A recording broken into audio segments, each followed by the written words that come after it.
Most test subjects do experience some cognitive deterioration after a few months in suspension. Now, you've been under for quite a lot longer, and it's not out of the question that you might have a very minor case of serious brain damage. This is my Mark II personality core. What happened to Mark I? Well, we don't talk about Mark I.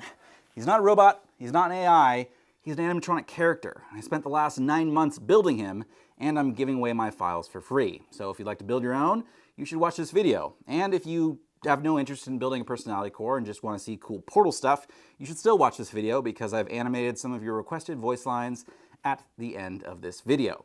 Now, I want to buy groceries next week, so this video has a sponsor, and that sponsor is redacted.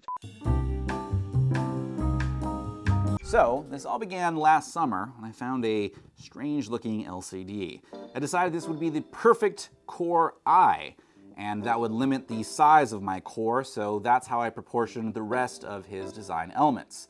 I modeled the bulk of his body and began prototyping his eye and face ring, and after that, I was able to build out more of his chassis and internal mechanisms.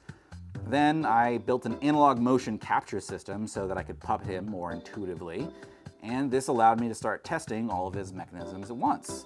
Then I could attach the cosmetic elements of his body, and then I threw the whole design away because it wasn't good enough, and I knew I could do better, and since I was sharing the files, I wanted to do better for you too. So I spent dozens of hours remodeling a completely new version with even more features and game-accurate elements, which brings us to today with my Mark II personality core design, which I'm okay with. I'm gonna give myself an 83%. Also, I asked in a previous video what your favorite Wheatley quotes are, so we'll animate those in a bit. But if you want to see the mechanical bits going on inside, let's take a look at Wheatley while he's naked. So my design for Wheatley has 11 degrees of freedom, which allows for panning his eye left and right, tilting it up and down, constricting and dilating his iris, controlling his upper eyelid and his lower eyelid,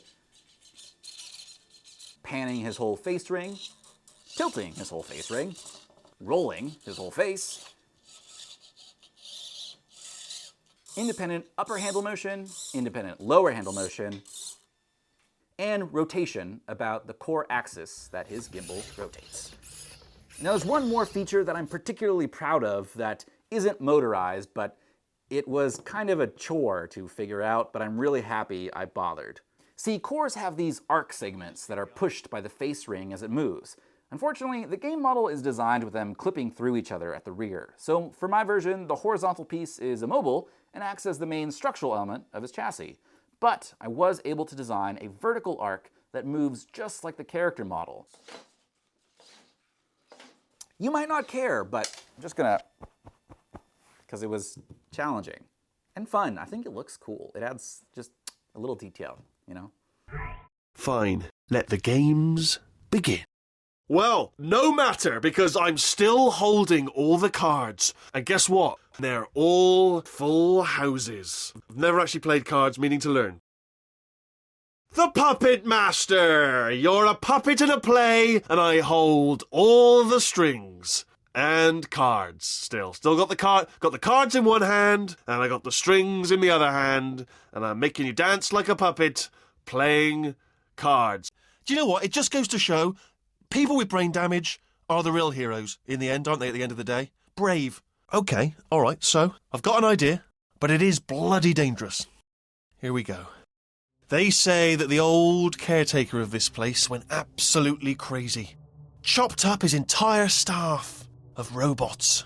All of them robots. They say at night you can still hear the screams of their replicas. All of them functionally indistinguishable from the originals. No memory of the incident. Nobody knows what they're screaming about. Absolutely terrifying. Though obviously not paranormal in any meaningful way.